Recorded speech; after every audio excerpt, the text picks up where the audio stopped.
Salut tout le monde, c'est Codecast. Comment vous allez aujourd'hui? Bah écoutez, moi ça peut aller à peu près bien, hein. Alors aujourd'hui je vous retrouve pour parler d'un jeu qui est sorti en 2011. Un magnifique jeu sur PS3 et 360. Et il s'agit de Call of Duty Modern Warfare 3. Donc ce jeu, c'est le troisième opus de la série Modern Warfare. Et il arrive après Call of Duty Black Ops premier du nom. Et à l'époque, Activision a réussi vraiment à conquérir le cœur de millions de joueurs avec son magnifique jeu Call of. Et le FPS vraiment arrive sur le toit du monde, hein, avec euh,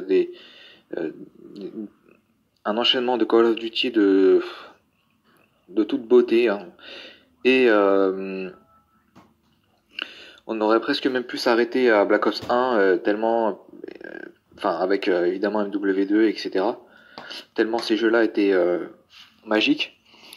Mais on n'était pas non plus contre avoir un nouveau petit Call of qui aurait pu nous régaler. Donc on attendait de voir, mais on était déjà conquis en fait.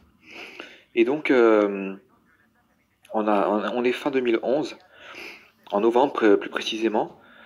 Et là, c'est au tour donc de Infinity Ward, le studio.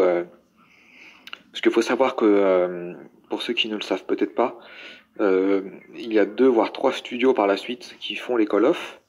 Infinity Ward font les Modern Warfare, Treyarch les Black Ops et comment s'appelle-t-il, les Sledgehammer Game qui a fait son premier jeu avec Advanced Warfare et après World War 2. Mais par contre, finalement c'est pas plus mal que je vous en parle puisque Sledgehammer Gamer a aussi fait, enfin a contribué à faire MW3, donc le MW3 en 2011. Et en collaboration donc étroite avec Infinity Ward. Alors moi je n'ai jamais su euh, à quel point ils ont contribué au jeu. Est-ce que c'était du 50-50 avec Infinity Ward? Est-ce que ils ont fait, qu'ont-ils fait d'ailleurs? Est-ce qu'ils ont fait plutôt, euh, je sais pas, un peu le design des maps ou des graphiques ou est-ce qu'ils ont fait plutôt les armes ou un mode de jeu en particulier comme le mode survie? Je ne sais pas.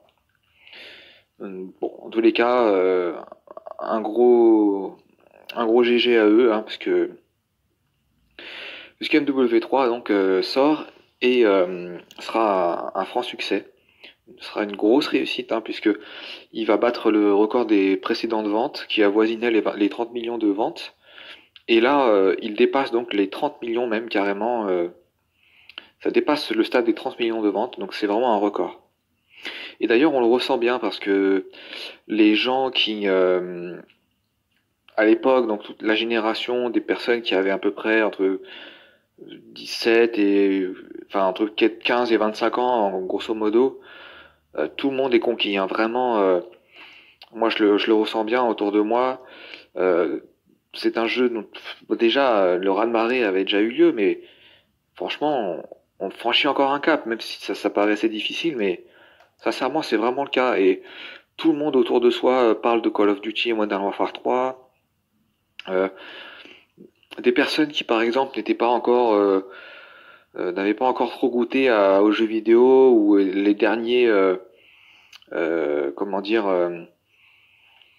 les derniers résistants, si on peut dire ça, à se dire bon bah moi pour moi les jeux c'est pas pour moi ou autre.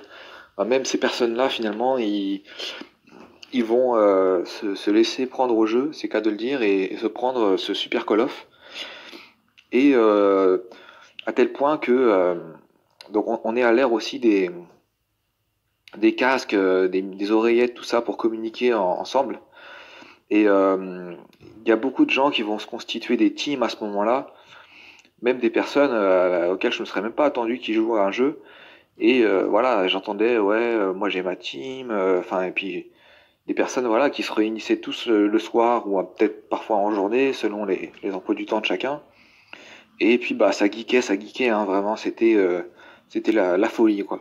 c'était vraiment la folie. Et à juste titre, hein, parce que ce jeu vraiment nous a régalé. Par exemple, quand je repense rapidement aux maps, personnellement, c'est un des seuls Call of où je me dis, bah voilà, il n'y a aucune map qui me déplaît. Ce sont que des maps au minimum agréables à jouer, voire plus. Alors que par exemple, comme on l'avait vu au précédent Codecast, sur BO1 par exemple, on avait la map Crysis qui était à mon goût un poil trop grand. Je trouvais que vraiment c'était compliqué de s'amuser dessus. Il y avait aussi Crackhead qui n'était pas une franche réussite. MW2, il y a bon des maps qui sont quand même belles. Je pense à High State, mais qui sont un peu difficiles pour vraiment s'amuser dessus si les gens restent un petit peu trop à l'écart. Qu'est-ce que je pourrais citer sur la map des rails sur MW2, pareil, qui est immense. Donc à part peut-être dans des modes de jeu un peu spécifiques, je vois pas comment on pouvait s'y amuser. Et et puis même après sur Black Ops 2, pareil, des maps comme Turbine, Overflow, bon, ça reste sympa, mais il suffit de tomber sur un lobby qui ne se prête pas au jeu et on peut vite, euh, on peut vite tourner en rond. Mais voilà, MW3, franchement, ce sont que des maps, je trouve, équilibrées. Euh, quand je dis équilibré, ça veut dire qu'il y a parfois des grandes maps, hein, parce qu'il y a notamment Fallen qui est assez grande. D'ailleurs, c'est la seule très grande map, avec éventuellement Outpost. Mais même ces maps-là, finalement, on peut adopter une bonne stratégie et on peut faire en sorte d'aller d'aller au devant de nos ennemis et de nos adversaires. En fait, on peut essayer d'aller un peu les chercher et puis euh, il y a toute une stratégie de déplacement qu'on peut adopter qui en gros nous permet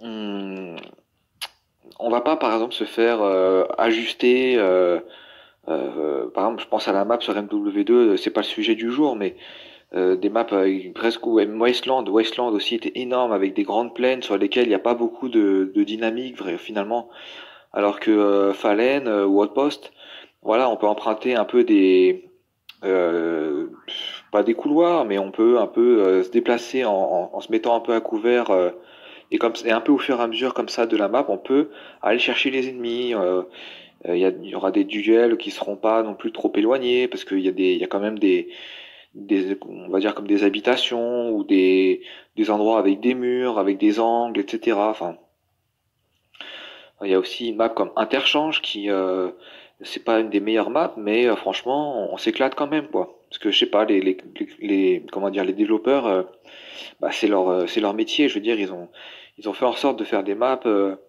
où on va toujours avoir des duels intéressants et voilà, enfin W3. Ouais, de point de vue map. Alors par exemple au niveau des maps qui ont très bien marché aussi à l'époque, enfin davantage que Fallen ou autre, il y avait par exemple cette superbe map Résistance. Alors Résistance, elle se déroule à Paris, dans le quartier pour être précis de Montmartre. Donc Montmartre en fait c'est à Paris, c'est un endroit où il y a beaucoup d'artistes. Enfin, c'est assez réputé pour les grands artistes qui ont fait notamment des peintures, enfin tout le monde de l'art, même faut remonter même au 19e siècle. Euh, ouais, je pensais pas on parlerait de peinture dans Call of Duty, mais pour faire rapidement, voilà, c'est un endroit où, enfin, on dit c'est bucolique, hein, parce que c'est des très beaux endroits. Vous y allez à n'importe quel jour de l'année, il y a des touristes du monde entier, surtout beaucoup de Japonais qui sont fans de cet endroit. Et puis il y a aussi il y a la butte Montmartre, le Sacré-Cœur, et puis il y a beaucoup alors des artistes mais plus contemporains, pas dans le sens où ce sont des personnes qui vont faire des caricatures aussi. Donc voilà, très très bel endroit, situé un peu sur les hauteurs de Paris. Et vraiment, c'est un endroit qui se démarque de tous les autres à Paris, dans le sens où c'est un endroit assez unique, hein. À Paris, il n'y a pas deux endroits comme ça. Et donc en fait, Résistance, c'est une ruelle de Montmartre. Et j'ai été surpris il y a on est en 2025, l'heure où je parle, et j'ai appris il n'y a pas si longtemps finalement que c'était un vrai endroit de Paris. Enfin, c'est pas une map inspirée, ils ont vraiment reproduit. euh, Ils ont vraiment reproduit ce quartier, enfin cette ruelle dans le quartier de Montmartre. En l'occurrence, il s'agit de la place Dalida, puisque Dalida avait sa demeure, enfin avait son habitation dans ce quartier. Et en fait, j'allais dire dans la vraie map, mais c'est un lapsus. Dans la vraie vie, quoi, il y a un buste de Dalida qui se trouve d'ailleurs à l'endroit où, en haut de l'escalier, quand on arrive en haut de l'escalier, c'est un endroit où il y a un buste de Dalida. Donc du coup, on la connaît sous le nom de place Dalida. Donc voilà. Euh, donc vraiment, oui, une map géniale à jouer. Et pour finir d'ailleurs sur le côté historique, j'ai appris aussi en allant d'ailleurs sur place que j'ai compris pourquoi elle s'appelait la map Résistance. C'est simplement parce que c'était un endroit où les résistants français lors de la Seconde Guerre mondiale se sont réunis et ont mis en place des stratégies afin en gros, pour déjouer, faire tomber en gros toutes les offensives allemandes et puis faire au mieux pour remporter la guerre en fait. Donc voilà, en fait, c'était résistance, c'est pas un nom donné au hasard, hein, c'est vraiment parce que il y a un lien avec l'histoire et la résistance française. Donc c'était vraiment rien que ça déjà, ça fait rêver. Hein, quand on sait déjà que la map c'est un vrai bonheur, et en plus il y a des petites anecdotes bien croustillantes comme ça, c'est vraiment sympa. Et d'ailleurs, quand vous y allez, en plus là-bas à Paris, on voit des touristes qui s'amusent à faire comme ils étaient sur Call of, tout ça. Enfin, souvent ce sont plutôt des jeunes, bien sûr. Donc c'est assez rigolo, assez rigolo. Donc voilà pour ce qui est du petit clin d'œil. Alors donc cette map en fait, elle est vraiment très sympa à jouer. Elle est ni trop grande, ni trop petite, et puis on peut passer aussi bien par le milieu où il y aura d'ailleurs souvent des petits campeurs qui nous attendront, mais bon, c'est pas bien méchant, au final, on peut faire avec. Et puis, bah, par ailleurs, une map qui est plutôt colorée dans le sens où elle a des couleurs assez ternes, assez grises. Et d'ailleurs, Modern Warfare, sur ces maps, ils ont vraiment, il y en a pour tous les goûts, en fait, parce que toutes les couleurs sont un petit peu représentées. Il y en a des plus ou moins colorées, d'autres un peu plus tristes. Par exemple, je pense euh, à la map. Alors, elle est pas triste en soi, mais par exemple, Bootleg. Je sais que c'est une map où il y a une averse en continu, enfin il pleut. Fallen, bon bah, on a un peu parlé d'elle, mais en gros, c'est une ville un peu dévastée par la guerre, et puis c'est une ville qui est tombée en fait et qui est maintenant inhabitée. Donc pareil, c'est un peu elle est plutôt dans les couleurs assez vertes parce que c'est la végétation qui reprend le dessus. Puis d'ailleurs, ça fait penser beaucoup à Last of Us cette map, bien qu'elle soit sortie avant le Last of Us, qui est lui sorti en 2013. Euh, Ensuite, on a la map Dome. Alors très très très bonne map Dome. C'est la plus petite map du jeu. C'est un peu le Nuketown de MW3. Et sur cette map, à l'époque, beaucoup de personnes s'affrontaient d'ailleurs en 1v1 au sniper, le MSR, dont je vous parlerai un peu après.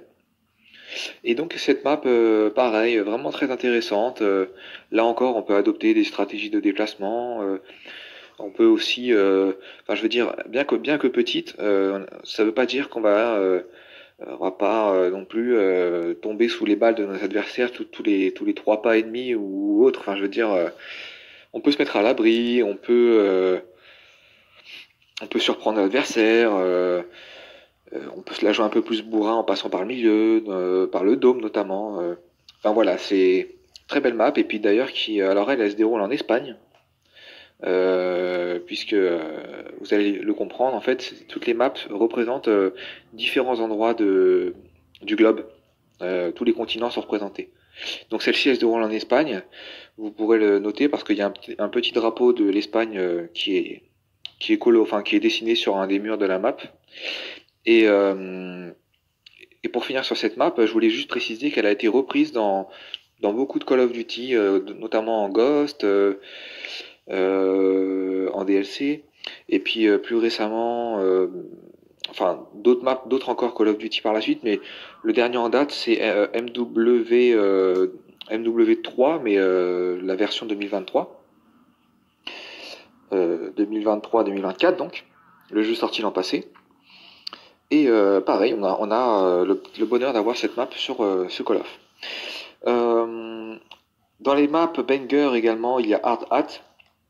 Alors Hard Hat, en fait, par curiosité, euh, j'ai été voir en gros pourquoi, enfin, qu'est-ce que ça pouvait bien vouloir dire. Et en fait, parce qu'un chapeau dur, si on traduit littéralement, ça ne nous parle pas beaucoup, nous les Français. Mais en fait, comme cette map se déroule sur un chantier, et bien tout simplement, en fait, les hard hats en américain ou en anglais, ce sont leurs casques de chantier. Parce que d'ailleurs, on peut le voir après, il y a des endroits sur la map où c'est marqué que les, enfin comment dire, en anglais ça donnerait quelque chose comme hard hat are required euh, on this area, quelque chose comme ça, qui en fait signifie que les casques de chantier sont requis pour la sécurité sur le chantier en question. Donc ça c'était pour la petite anecdote, ça fait toujours plaisir. Cette map elle se déroule je pense en Amérique, d'après enfin, il suffit de prendre dans le mode studio une vue un peu du ciel et ça ressemblerait bien à un petit Seattle ou bon, je suis pas expert d'Amérique, hein, j'y suis même jamais allé, mais ça fait bien américain. Et pareil, alors cette map, je l'adore, elle est un peu plus grande que Dome quand même, mais elle est quand même plus petite qu'un Résistance par exemple. Donc ça montre qu'elle n'est pas énorme et qu'en fait on peut par exemple passer par le super tuyau de chantier à peu près au milieu qui débouche sur un peu le nerf de la map où tout le monde euh, où tout le monde peut vous attendre aux quatre coins, mais de façon un peu stratégique. Bon, parfois limite de la camp pour certains, mais notamment les petits malins qui peuvent se mettre au-dessus du tuyau et vous cueillir gentiment mais sûrement. Mais bon, dans tous les cas, vous balancez une petite flash là-dedans et puis vous pouvez percer tout ça en fait, c'est agréable. Et puis pareil, la map, on peut faire un peu le tour. Et puis, comme elle est assez de taille modérée, bah, en fait, on a souvent des duels, donc c'est ça qui est sympa. Donc ouais, Hard Hat, vraiment génial. Euh, on avait le plaisir aussi de retrouver la super map terminale de MW2, et map qui avait été retravaillée un peu aux couleurs, enfin revisitée aux couleurs d'MW3, dans des tons un peu plus blanc et gris, alors qu'MW2, elle était beaucoup plus peps, beaucoup plus claquante au niveau des couleurs. Et, euh, et donc ce MW, enfin en DLC, mais DLC gratuit, donc bien vu de la part d'Infinity Ward, de nous l'avoir mis. Et vraiment, moi c'est une map vraiment coup de cœur, je l'adore. On peut aussi bien avoir des duels un peu à longue distance, qu'on peut avoir des duels un peu plus rapprochés. On peut passer par l'avion, enfin vraiment je vous apprends rien, c'est Terminal, c'est génial. Et puis ensuite, on avait par exemple, alors je réfléchis un instant, qu'est-ce qu'on avait, tant les maps étaient tellement bonnes que, alors Interchange, on en a parlé, ah oui, voilà, c'est bon. Alors deux maps qui, euh, qui sont vraiment des très bonnes maps. La map Mission. Mission, pareil, c'est comme un grand rectangle avec des couloirs de gauche et droite et puis un axe au milieu. Et puis en fait, elle est intéressante avec cette espèce de, de point un petit peu plus en hauteur. Enfin, elle est un peu sur deux étages en fin de compte, mais c'est pas exagéré, quoi. C'est pas des bâtiments à n'en plus finir. Non, non, c'est bien pensé. Et pareil, on peut un peu se faufiler et essayer de surprendre un peu ses adversaires. D'ailleurs, c'est une très bonne map pour jouer au fusil à pompe dessus. Moi, j'adorais d'ailleurs le modèle que je trouvais beaucoup plus efficace que le Space 12.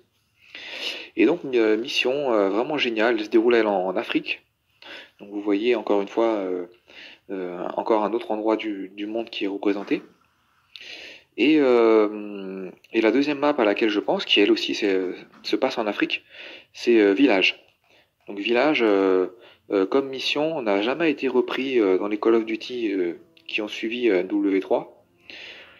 Chose très étonnante parce que vraiment Village, euh, génial aussi. Alors elle est de taille assez grande, mais pas aussi grande que Fallen, à titre d'exemple. Et c'est une jolie map avec des belles couleurs. Elle est un petit peu vallonnée, quoi. Il y a des espèces ouais, elle est un peu un peu tout en relief comme ça. Mais pareil, quoi. C'est pas, c'est un juste milieu encore une fois et c'est bien équilibré parce que on peut avoir sa petite stratégie. Soit on peut faire tout le tour de la map et puis essayer un peu de prendre un peu à revers ses adversaires. On peut aussi un peu passer plus par le milieu. Enfin, vous voyez, euh, ce sont des maps, on peut que s'amuser. Alors, si par manque de peau vous tombez sur 4 ou 5 campeurs sur 6 joueurs, c'est sûr que ce sera pas de la tarte, mais bon, voilà, ça reste des super maps. Alors, pour ce qui est des maps, laissez-moi réfléchir un instant. On avait aussi la map Downturn qui se déroule à New York. Map un petit peu, pas sous-côté, mais un peu. C'est une map un peu dure parce elle est très terne. Pour le coup, c'est peut-être la map la plus terne du jeu, dans des couleurs assez grises. Et en fait, alors cette map par contre, elle a son originalité parce que vous pouvez passer, elle est sur deux étages, mais pas de façon classique avec rez-de-chaussée et puis hauteur, enfin et puis quelque chose en hauteur. C'est plutôt l'inverse, il y a un peu le rez-de-chaussée, si on peut dire ça comme ça. Et en fait, après, vous passez en dessous par les souterrains des métros new-yorkais. Donc c'était assez original aussi ce petit côté-là, comme ça on se faufilait et puis on pouvait aller d'un spawn à l'autre. Et cette map, elle est difficile à aborder parce que, bah voilà, déjà les couleurs font on remarque difficilement ses adversaires. Et puis les stratégies de déplacement sont quand même assez, bon, c'est pas la mer à boire, mais c'est pas la map la plus évidente. Donc du coup, dans les accueils, elle n'était pas souvent, très souvent votée. Mais moi, je l'aimais bien. Enfin, de toute façon, j'aime toutes les maps, y a pas de souci. Et puis ensuite, la map Outpost, qui elle se déroule en Antarctique, ou enfin au pôle Nord, je dirais, ou peut-être au pôle Sud, mais dans tous les cas, vous l'aurez compris, dans un endroit où comment dire, un endroit un peu glacial, un endroit où, à part peut-être quelques ours polaires et quelques esquimaux, il n'y aura pas grand monde en fait. Et c'est peut-être un endroit où les États-Unis font des recherches en gros. Et pareil, cette map est grande, mais bien pensée. Et, euh, et du coup, même chose, on peut se régaler en étant un peu plus malin que ses adversaires, quoi, au niveau notamment des déplacements. Oui, parce qu'en effet, finalement, les déplacements et les stratégies sont très importantes dans MW3, bien plus que dans Black Ops où c'était déjà un peu le cas, et, euh, et, et encore plus que dans NW2 où NW2 c'était on pouvait avoir bien sûr des stratégies, mais il y avait des maps tellement immenses que, notamment des rails ou je ne sais pas, Karachi, enfin, des maps tellement grandes que le temps de faire son déplacement, soit on se faisait défoncer, soit on faisait pas beaucoup de kills. Enfin, voilà, c'était alors que là, W3, on peut avancer et puis, voilà, assez régulièrement, on aura quand même des petits adversaires. Enfin, vraiment, puis on peut aller essayer de se rendre dans le spawn adverse et puis du coup, faire un véritable massacre. Donc ouais ouais vraiment des super maps. Et alors est-ce que je vous les ai toutes à peu près citées? Donc vous voyez sinon elle se déroule Bootleg est en Asie, notamment je pense à au Vietnam. Résistance est en France. Dome en Espagne. Fallen en Russie. aux États-Unis, on a Downtown. Euh, donc vous voyez vraiment tous les continents, c'est un petit peu sont représentés. Et d'ailleurs, on a aussi la map Underground qui est géniale, très du classique hein, avec des couloirs et puis des dimensions raisonnables, mais vraiment super Underground à Londres. Et en Allemagne, on a la map Arcaden. Pareil, Arcaden, une map sur 10, je lui mettrais un bon 7 ou 8. Ça va pas être un classique comme du Hard Hat ou du Dome, mais un très grand plaisir à y jouer, il n'y a pas de problème. Alors donc du coup, pour ce qui est des maps, on va à peu près s'arrêter là. Donc vous voyez là, c'est la super map Underground. Donc je vous montre un petit peu ça rapidos. Donc Underground à Londres en Angleterre. Voilà pour ce qui est des petites publicités. Alors là on a la carte du métro justement. Alors le temps que ça s'affiche un petit peu. Oui c'est un jeu vidéo mais les noms des stations sont vraiment ça fait réel quoi. Voilà le fameux autobus rouge londonien. Alors voyons voir ce que ça donne si on rentre par là. Donc, vous voyez, c'est très intéressant pour avoir des duels avec ses adversaires du jour. Voilà, c'est ni trop grand ni trop petit. On peut adopter des bonnes stratégies. Alors, qu'est-ce qu'on a par là? Voilà, donc je vous le disais, ça fait vraiment station de métro.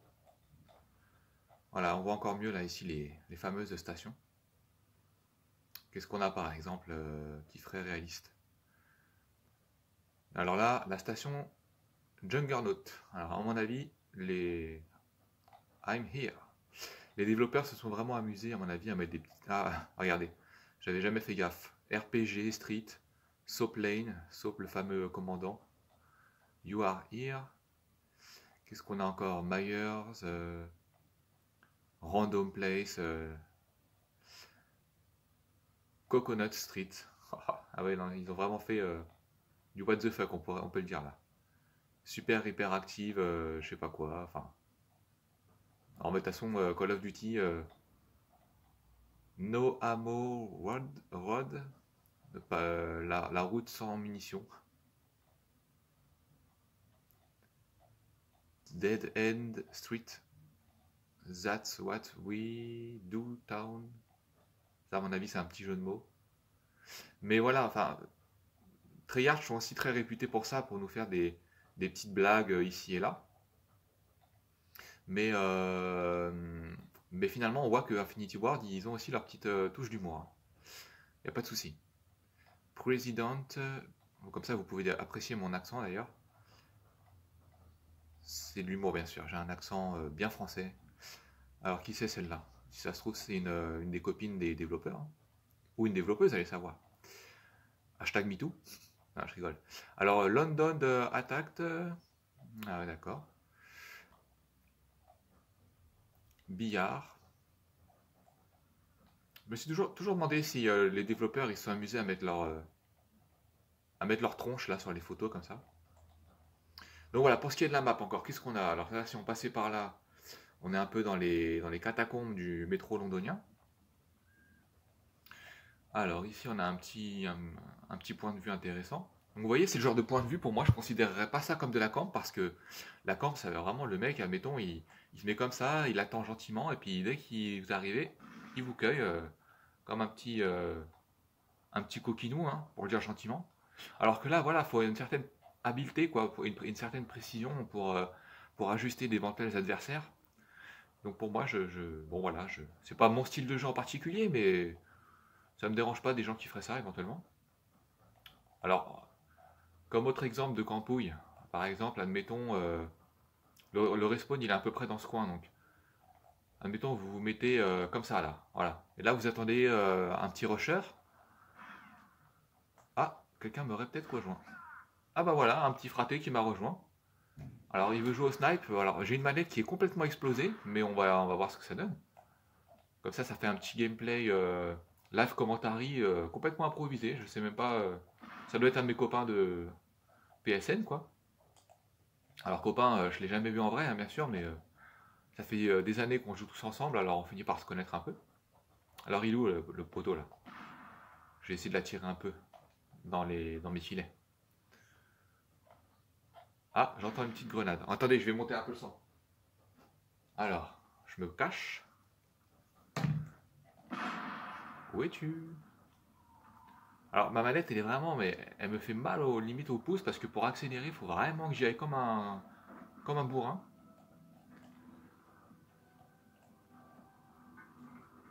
Je sais pas s'il est encore là, le fraté. Il est là.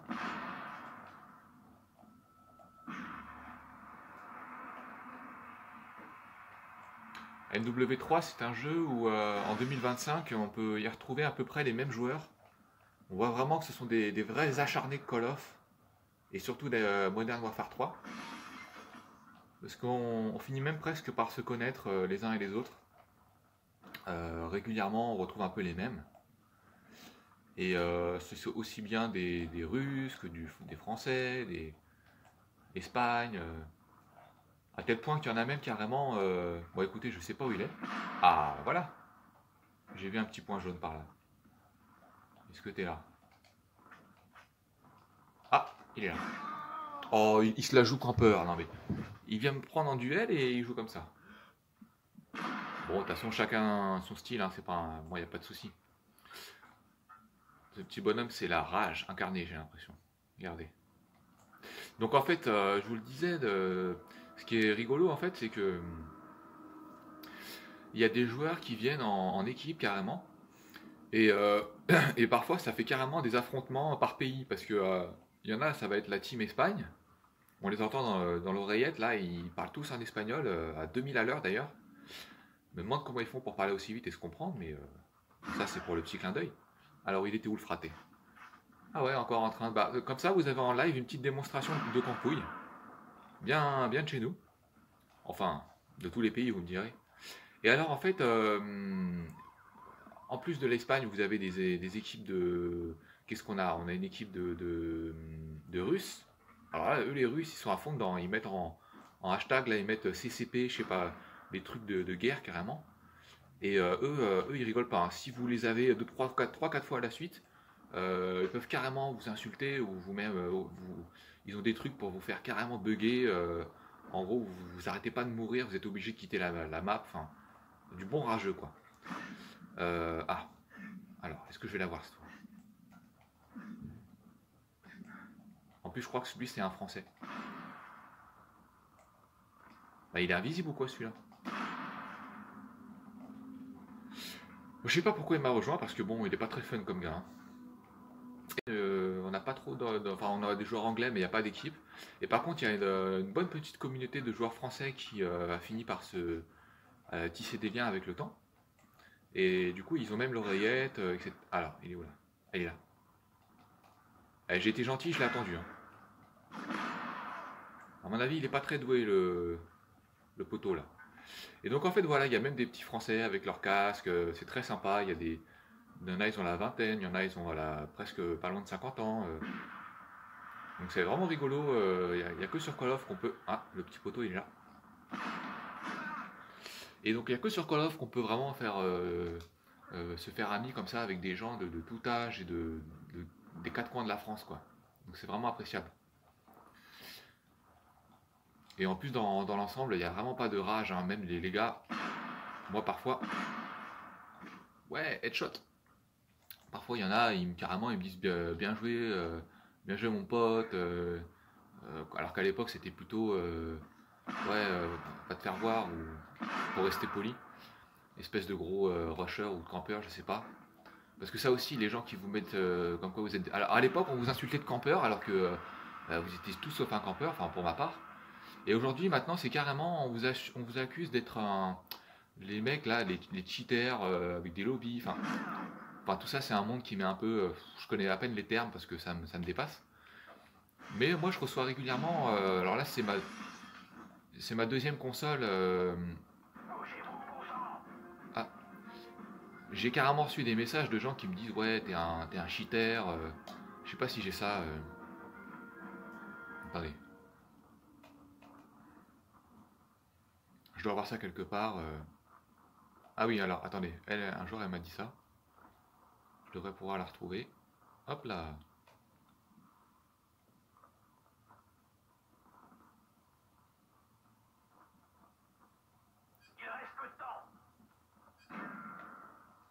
Alors, une minute. Je vais vous montrer un peu le genre de message qu'on reçoit en 2025 quand on enchaîne 2-3 kills.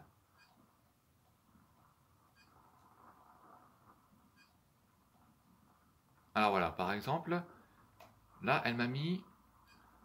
Alors bah t'es cheaté quoi, t'as un coup d'avance. Voilà. Et en fait, je la questionnais un petit peu. Là, elle me dit, bah si, tu nous vois avant. Ok. Et en plus, le pire, c'est que c'est quelqu'un. Voilà, là, je lui demande, mais tu penses vraiment ça? Et elle me dit, non, non, on le pense sincèrement, quoi. Vous voyez en live mes petits messages auxquels j'ai droit. Là, elle me dit, bah ça se voit en fait. Comme... Alors attendez. Voilà, ça se voit en fait que, en gros, que je suis un cheater. Donc c'est super. Vous enchaînez 2-3 kills. Vous faites 2-3 bonnes parties. Bon, je suis pas quelqu'un qui se lance des compliments, mais là, c'est pour faire la démonstration, quoi. Et qu'en gros, bah voilà, au lieu de vous dire GG, bon après c'est une exception, hein, les autres, mais au lieu de vous dire un gros GG, non, non, t'es un cheater, ouais, tu nous vois avant, enfin des trucs, je vois pas, ça fait 10 ans que je joue à la play, je vais pas m'amuser à me mettre invisible pour jouer, sinon je vais faire autre chose, je vais faire un foot avec mes potes. Donc voilà, moi pour moi Call of c'est vraiment, je le prends au sérieux dans le bon sens du terme, c'est que je m'investis pour être avec un niveau correct.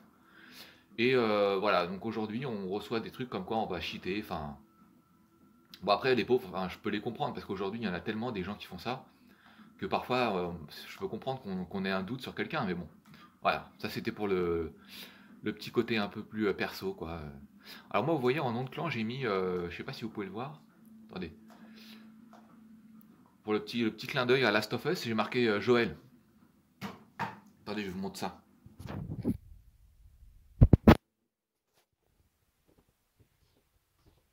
Alors, que je casse pas tout. Vous voyez j'ai mis Joël. Et là on le revoit là. Et des fois je mets... Ah, attendez, si je coupe le son, ça va pas aller. Voilà, donc je vous disais, j'ai mis Joël, et puis des fois je mets aussi Ellie. Voilà, parce que Last of Us, franchement, un jeu, vraiment un gros coup de cœur pour ce jeu. J'ai fait les deux, d'abord sur PS3 à l'époque, et puis plus récemment j'ai fait le... Ça vous voyez mon petit setup, comme on aime bien dire aujourd'hui. Vraiment moi c'est avec les moyens du bord, hein. Pas de souci là-dessus.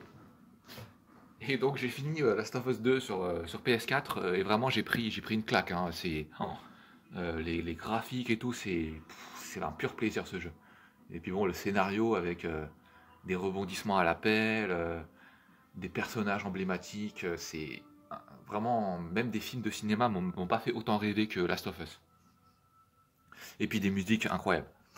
Bon, c'est pas le sujet du jour, hein, les amis, mais quoique, puisque Fallen ressemble beaucoup à Last of Us, je vous le disais tout à l'heure. Donc voilà, bah écoutez, je vais pas m'attarder plus parce que ça risque de faire un petit peu trop long après, hein, ce qui est trop long et pas très bon, on dit, je crois, ou quelque chose dans le genre. Ou en tout cas, on dit quoi aussi? On dit plus c'est court, plus c'est pas trop mal, un truc comme ça. Enfin, bref. Donc voilà, écoutez, donc comme vous pouvez le voir, on était sur PS3 hein, avec les petits logos, on peut le voir là. Et bah écoutez, c'était ma vidéo présentation des maps, et puis un peu introductive sur MW3, où je vous remettais un peu le contexte du jeu de l'époque. Et comment? Je vais m'arrêter là pour ce qui est de la première partie du podcast. Et bah écoutez, je vous invite à regarder si ça vous a plu la seconde partie que je mettrai en ligne très prochainement. Allez, portez-vous bien. Bye.